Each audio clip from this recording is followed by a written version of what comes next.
नासरीन, वफ़ाक़ी वज़ीर अता तारड़ चयो आहे त मुल्क में अहिड़ो कुझु बि न थी रहियो आहे, कंहिंखे बि घबराइण जी ज़रूरत नाहे। सुप्रीम कोर्ट जे फ़ैसिले बाद पीटीआई वारा ख़ुशियूं मल्हाए रहिया आहिनि। वक़्त खां अॻु ख़ुशियूं मल्हाइण बेवकूफ़ी आहे।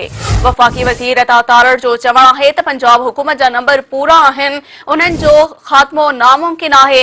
परवेज़ इलाही सां धोखो कंदड़ पीटीआई वारा पाण आहिनि। को बि पार्लिमानी कमेटी जो इजलास नाहे थियो ऐं नई परवेज़ इलाही खे वोट ॾियण जो फ़ैसिलो थियो आहे।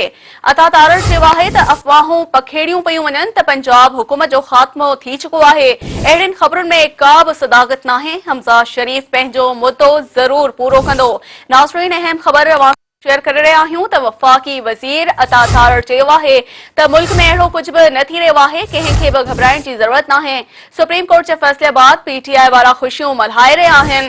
वक़्त खां अॻु ख़ुशियूं मल्हाइण बेवकूफ़ी आहे। वफ़ाक़ी वज़ीर अता तारड़ जो चवणु आहे त पंजाब हुकूमत जा नंबर पूरा आहिनि, उन जो ख़ात्मो नामुमकिन आहे।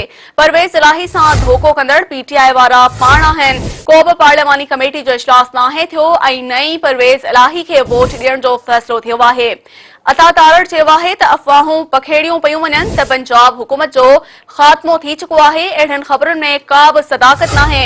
हमज़ा शरीफ़ पंहिंजो मुद्दो ज़रूर पूरो कंदो।